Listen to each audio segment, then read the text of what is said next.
Esplendor e decadência de uma nação. O século XX, que se fez assinalar pelos extraordinários avanços da ciência e da tecnologia, também pode ser considerado como o mais audacioso no que diz respeito aos direitos do ser humano. A inquietação que tomou da humanidade a partir da Revolução Industrial na Inglaterra e na Alemanha, no século XIX, exigiu das tradições oligárquicas, dominadoras, uma apressada revisão de conceitos e mesmo algumas tentativas de eliminação de castas de privilégios, impondo transformações imediatas. A partir de quando os direitos humanos foram deflagrados pela Revolução Francesa de 1789 e inscritos com sofrimentos inenarráveis nas páginas grandiosas da justiça, graças aos filósofos idealistas e aos políticos alucinados, que não mais ficaram retidos nos calabouços da perversidade, nem das discriminações absurdas, rompendo, quase que por definitivo, as cadeias da retentiva escravocrata e adquirindo cidadania. A Rússia, submetida à soberba e à autocracia dos Romanov, exteriorizava sua odienta conduta através do czar Nicolau III, que se vangloriava de preservar o poder com mão de ferro, reduzindo os adversários a cadáveres desprezíveis e o proletariado à mínima condição de sobrevivência, ocorrendo mesmo com os camponeses, desnutridos e infelizes, cujas vidas se apresentavam ceifadas desde o momento em que nasciam. A Revolução Bolchevique de 1917 prometeu oferecer melhores dias aos desafortunados trabalhadores das indústrias e dos campos, infelizmente degenerando, mais tarde, em novo e arbitrário poder socialista regido pela voracidade insaciável do Politburo. A China, que padecia a multissecular dominação manchu, lentamente atirou fora a pesada e hedionda canga, respirando algumas esperanças, à medida que uma revolução socialista tomava conta do seu imenso território, acenando melhores possibilidades existenciais para o povo. Nada obstante, novos dominadores assaltaram-lhe o comando, produzindo o trabalho escravo, a submissão da mulher, o assassinato de recém-nascidos, especialmente quando pertencentes ao sexo feminino. O Japão, aferrado à herança das tradições, como o império do sol nascente, trucidava o seu povo, que estorcegava nas terríveis cadeias da opressão, fracassando seu poder arbitrário depois da Segunda Guerra Mundial, submetendo-se à grande potência americana do Norte e obrigando a abrir-se ao Ocidente. Em todos eles, a mulher, as crianças, os idosos e os enfermos constituíam uma carga indesejada, de que os seus ditadores pretendiam se libertar. A sua era a condição de livres escravos, já que, embora pertencentes à raça, não desfrutavam todos dos mesmos privilégios, nem gozavam do direito de movimentar-se, vivendo exclusivamente a mulher, por exemplo, para servir ao homem, humilhada e subalterna. Nessa grave situação eurasiana, a América do Norte abriu os seus portos à imigração a fim de atender às necessidades do desenvolvimento industrial e diariamente passou a receber estrangeiros de toda procedência. Judeus perseguidos na Rússia, italianos que ambicionavam por novas oportunidades, irlandeses sofridos pelas refregas de tormentos infindáveis no seu país e outros tantos povos que lhe buscaram um abrigo e a ensancha para enriquecer. O Império Britânico, na sua imponência vitoriana, havia se transformado no maior do mundo, distendendo-se praticamente por todos os continentes, possuidor de desmedido orgulho com o qual desprezava os não britânicos, submetendo-os a um servilismo irritante. A Índia, por exemplo, na condição de sua vítima, ainda dividida em odientas castas separatistas, possuindo 250 milhões de habitantes, na ocasião, era governada por apenas 5 mil ingleses, que sujeitavam seus filhos às mais vergonhosas humilhações. A França, a Bélgica, Portugal e Espanha, na sua loucura colonialista, não escapavam à sanha perversa da subjugação de povos mais fracos cultural, econômica e politicamente, que haviam vencido em guerras lamentáveis. Guardadas as proporções, essa era a sociocultural dominante nas mais diversas nações, com maior ou menor predominância do ódio e da selvageria, disfarçados de civilização e de ética, mantendo o detestável colonialismo nos países que haviam conquistado militarmente. Os pobres, os camponeses, o proletariado, os desempregados em todo lugar eram considerados tipos subhumanos, a ralé que envergonhava a sociedade dominadora, embora a seu serviço na maioria dos casos, escorchados pelos impostos absurdos. Para poderem atender à ociosidade dourada dos proprietários de terras e dos seus destinos, encontravam-se reduzidos à miseranda condição de lixo social, modernamente denominados como excluídos. Novas conquistas territoriais haviam diminuído de importância porque se faziam necessárias as explorações dos países já dominados. A África do Sul, com as suas quase inesgotáveis jazidas de diamantes, de ouro, de prata, posteriormente descobertas também as de urânio, quase que totalmente inexploradas, tornou-se vítima do leão inglês, que a foi tomando da arbitrária governança holandesa, em cujas garras padeciam os seus autóctones, que haviam perdido todo e qualquer direito na sua pátria, inclusive o de livre movimentação. Conhecida pelos europeus desde 1488, quando foi descoberto o Cabo da Boa Esperança, anteriormente denominado como também das Tormentas, pelo navegador português Bartolomeu Dias. Somente, porém, por volta de 1652, iniciaram-se os primeiros povoamentos de europeus através da Companhia Holandesa das Índias Orientais, que mantiveram o controle até aproximadamente 1795, quando foram vencidos por uma força inglesa que dominou a colônia. O hediondo apartheid foi a melhor solução que encontraram os dominadores contra os filhos da terra que lhes foi roubada. Após a truculenta e perversa Guerra dos Boers para predominar a colônia britânica, passando os seus antigos proprietários à condição de réprobos. À medida que a presunção dos escravagistas aumentava, mais soberbos e prepotentes se faziam. Terminaram por criar verdadeiros campos de segregação, nos quais eram recolhidos os filhos do sofrido país depois das 18 horas com os seus rebanhos, na condição de gado humano, para somente poderem sair pela manhã do dia seguinte. Posteriormente, porque a aberração ultrapassasse os limites do suportável pelas demais nações da terra, foram criados os países dentro do território sul-africano para os negros, nas suas diferentes etnias, segregando-os cada vez mais. Popirutatsvana, tendo por capital Mbabato, Transkei, cuja capital é Umtata, onde nasceu Nelson Mandela, Venda, capital Thohoyandou, Ciskei, capital Bicho, foram alguns dos estabelecidos pela crueldade dos novos donos, onde as criaturas prosseguiam submetidas sem qualquer consideração, reduzidas a quase nada. Somente após lutas excruciantes e sacrifícios de milhares de vidas, que tombaram inermes nas mãos perversas dos dominadores, foi que entre 1977 e 1981, esses submetidos adquiriram independência e cidadania, encontrando-se, porém, incapazes para a autogovernança. Tantos foram os anos de sofrimentos e de escravidão. Pesando favoravelmente na sua economia espiritual. Um pouco antes da libertação, a África do Sul abrira as suas fronteiras aos portugueses colonialistas que residiam em Angola ou ali haviam nascido, quando a rebelião dos seus filhos primitivos, após o célebre 25 de abril de 1974, desencadeou não menos cruel perseguição aos seus antigos senhores, recebendo dezenas de milhares de fugitivos que eram recolhidos em verdadeiros campos de seleção, embora com dignidade e trabalho, facultou que muitíssimos recuperassem o valor moral, honrando-se mediante o suor do próprio rosto e trabalhando pelo engrandecimento da nova pátria generosa que lhes distendia os braços protetores. Ninguém pode, no entanto, deter o progresso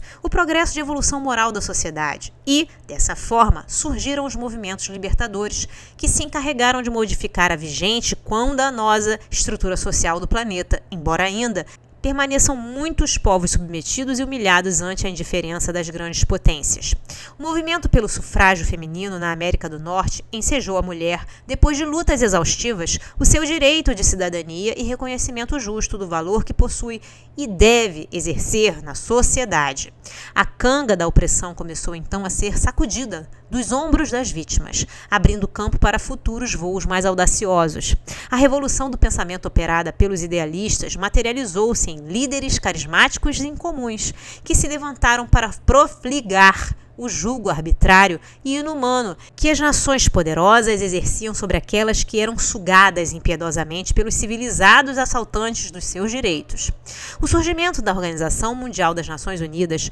materializou as aspirações cultivadas em favor de uma humanidade mais harmônica, centrada em programas políticos saudáveis de justiça social, que o tempo há de converter em realidade. Quando os ditadores e usurpadores, sedentos por sangue, cederem o lugar que ocupam arbitrariamente as pessoas dignas e equilibradas. O primeiro grande passo, porém, havia sido dado e, lentamente, as sombras da perversidade e da dominação cederiam campo à luz de uma nova era que atingirá o auge em futuro não muito distante. Certamente ainda prosperam as desigualdades e os crimes que aturdem o pensamento odiernos, demonstrando o primarismo que viceja no ser humano ao lado das incalculáveis conquistas do conhecimento em todas as áreas. Examinando-se, no entanto, aqueles dias de barbarismo ainda muito próximos, que nos chocam, podemos ter uma ideia de como serão vistas estas horas em futuro não muito distante pelos que virão mais tarde.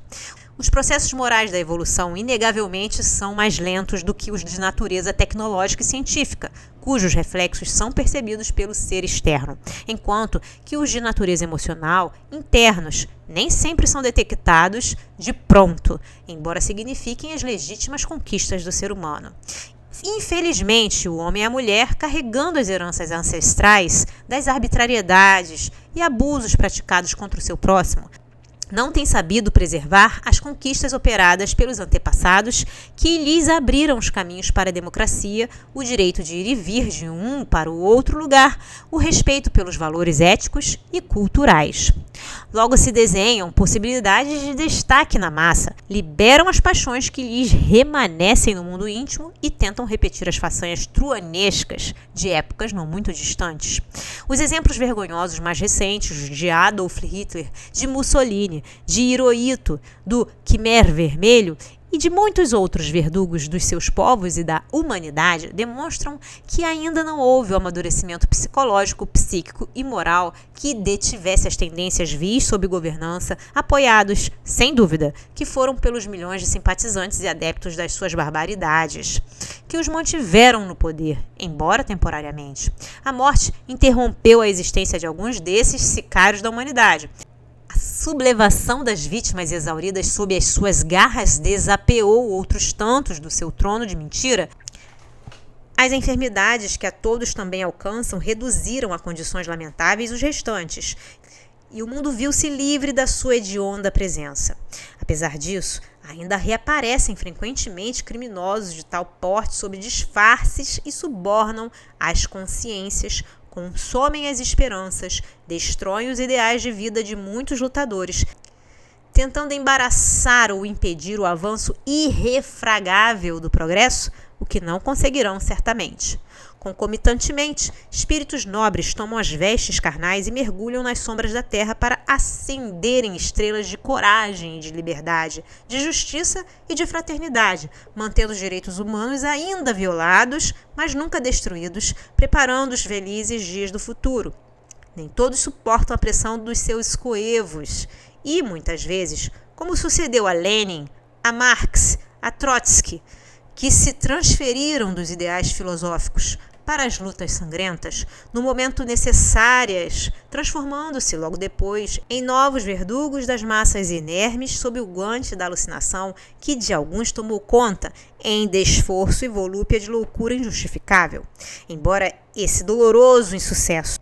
Mohandas Karamchand Gandhi, Martin Luther King Jr., Nelson Mandela e incontáveis heróis desconhecidos souberam preservar os valores que os inspiravam e nunca permitiram que descambassem para o crime que combateram, para a escravidão que anularam, para a submissão cujos elos romperam. Eles prosseguem sendo modelos de como podem as novas gerações instaurar na Terra um movimento libertário de consciências e de vidas.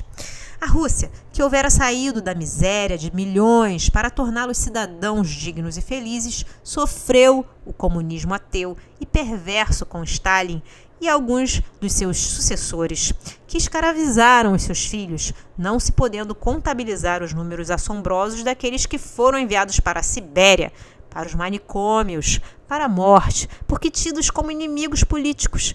repetindo-se o vergonhoso descalabro dos Romanov insensíveis. A China, que encontrou o seu líder em Mao Tse-tung, ergueu-se contra a cultura e a liberdade e fez lavrar o incêndio da intolerância e do ódio direcionado ao passado, queimando os seus livros e tentando destruir as suas tradições multimilenárias, que lentamente vão sendo recuperadas, embora a prepotência que a governa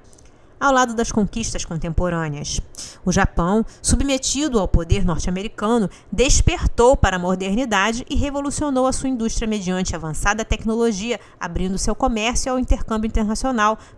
facultando que outras nações da Ásia seguissem-no em pós. O vil colonialismo deixou marcas de horror por toda a África e diversos países asiáticos, pela América Latina, que experimentaram as mais hórridas perseguições, não obstante anelando pela independência, cujas sequelas permanecem destruindo vidas. Com a perversidade da exploração, os dominadores de terras e de destinos não permitiram que os idealistas nacionais desenvolvessem os seus sonhos de felicidade, matando-os, perseguindo-os, exilando-os. E quando o progresso social impôs a libertação, não havia pensadores nem políticos capazes de desenvolver os valores adormecidos e movimentar-se com segurança e habilidade na agitação internacional. Facilmente tornaram-se presas dos interesses econômicos de outros povos, mergulhando em guerras civis de incomum crueza, que ainda prosseguem dilacerando as carnes das suas almas. Todo o continente africano quase sofre esse incomparável flagelo, somando-se às selvagens perseguições destruidoras de uma contra outra etnia, qual ocorre com os Tutsis e Hutus, os nigerianos, os congoleses e muitos outros povos. Por outro lado, amparados pelos interesses dos antigos governantes ou de novos dominadores, não postos no poder, selvagens que se locupletam na ignorância dos nacionais para atormentá-los mais, banqueteando-se em espetáculos truculentos de antropofagia, qual ocorreu com os infelizes chefes Idi Amin Dada, o ex-ditador de Uganda, que massacrou, em 8 anos de governo, cerca de 300 mil pessoas, e Jean Bedel Bokassa, que se fez coroar imperador da República Centro-Africana, que governou por 13 anos e que, desapeados do poder, buscaram asilo político em paraísos fiscais, ou nações que deveriam velar pelos direitos humanos que proclamaram, qual ocorreu com a França, que a muitos deles tem agasalhado, a fim de beneficiar-se dos seus haveres banhados pelo sangue e pelas lágrimas dos expoliados. Bokassa, deposto em 1969, não pôde fugir à fatalidade biológica e desencarnou em 1977. As lamentáveis lutas tribais vêm corrompendo a África Negra em quase todos os países, especialmente entre as referidas tribos Tutsi e Hutu, gerando o que ficou conhecido como a Primeira Guerra Mundial da África. Moçambique e Angola, que sonhavam com a liberdade, após lograrem-na sem derramamento de sangue, embriagaram-se nas sórdidas paixões de partidos políticos mais interessados em exaurir-lhes as riquezas, fazendo-as mergulhar em guerras internas de consequências imprevisíveis. Ainda hoje, Angola é considerada como o país com o maior número de minas terrestres que ceifam as vidas de seus filhos, que desfrutam de uma paz de mentira e de interesses subalternos dos seus corifeus dominadores de fora. Os levantes nacionalistas sempre irrompem em todas as partes do mundo, convidando os ambiciosos à reflexão, às vezes tardia, por se haverem imposto àqueles que têm direito à liberdade em sua pátria, embora vencida pelas guerras infames ou pelas astúcias dos seus governantes odientos. Entre esses, surgem os mais deploráveis de natureza religiosa, de preconceito de raças, de crenças absurdas que sempre estão enlutando a humanidade, que se vê surpreendida pela capacidade de crueza do coração das criaturas, conforme ocorreu na antiga Iugoslávia, no Líbano, na Líbia, na Chechênia, na Palestina, no Iraque contra os curdos, que foram praticamente dizimados com bombas bacteriológicas e químicas, agora sob governança americana, no Haiti, onde se destacou a dinastia iniciada com seu chefe insensível, o médico Papa Doc, e não encerrada com seu filho Baby Doc.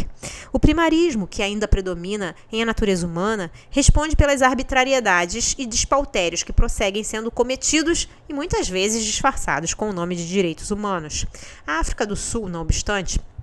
após libertar-se da segregação racial, da dominação dos brancos, despreparada para a autogovernança, sofre atualmente as consequências não menos infelizes do ódio entre as diferentes etnias e de todas que se unem contra o antigo opressor. De cidades e bairros como Soweto, celebrizados pelas mortes dos seus heróis, que ficaram na memória do passado, vomitam desempregados e criminosos nas grandes urbes, tornando-as campo aberto de batalha, de crueldade. Igualmente despreparadas, possam oferecer o mínimo de segurança a seus cidadãos que trabalham e pagam impostos para terem o direito de movimentação, de liberdade, de desenvolvimento tecnológico e cultural. A figura monumental de Nelson Mandela permanece como um símbolo de quem sofreu opressão por quase 30 anos em cárceres solitários, sem que tivesse a voz silenciada. Tornando-se o primeiro mandatário negro do país amado, não conseguiu promovê-lo porque a longa escravidão sofrida não poderia ter eliminado os seus tormentosos efeitos em apenas um breve período de orientação equilibrada. Embora vigilante e ainda sonhador, certamente sofre a decadência nacional por falta de habilidade dos seus políticos, alguns interessados no desforço, outros no enriquecimento ilícito, embora a honestidade de diversos e a dignidade de grande número de nacionalistas servidores dos ideais legítimos da sociedade. Todas as suas riquezas em desalinho e sua moeda em desvalorização constante facultam que preocupações urgentes movimentem as mentes e os corações dos filhos que amam a sua pátria, a fim de evitar o seu crepúsculo doloroso e um novo tipo de escravidão, que é imposto pelo capitalismo perverso das nações poderosas mediante empréstimos com juros extorsivos que nunca permitem se liberte das dívidas contraídas que sempre crescem na tremenda ilusão de que um dia poderão ser resgatadas. Mesmo com a asfixia que domina o glorioso país, com o desvio das riquezas arrancadas das suas imensas jazidas de ouro, de diamantes, de urânio, após esse declínio surgirá um novo amanhecer, em que o seu solo generoso receberá os antigos usurpadores, conforme já vem ocorrendo, através dos impositivos inalienáveis da reencarnação, a fim de resgatarem os terríveis crimes praticados, enquanto as suas vítimas assumirão os destinos nacionais, utilizando-se da misericórdia, da compaixão e do trabalho para que se possam dignificar e retornar ao seio sublime da liberdade espiritual. Essa decadência também assinalou, no passado, os grandes povos e seus impérios como o assírio e o babilônio, o caldeu, o egípcio, o medo-persa, o cartaginês, o grego, o macedônio, o romano. E mais recente, a União das Repúblicas Socialistas Soviéticas, em cujo território ainda choram diversas anteriores nações escravizadas e as multidões de vítimas trucidadas no arquipélago Gulag. Tudo, porém, morre para renascer sob outras condições. Pessoas, grupos sociais, nações, planetas, galáxias. Na faina de manter a harmonia universal, que ainda nos escapa a todos, por enquanto, espíritos atrasados que somos.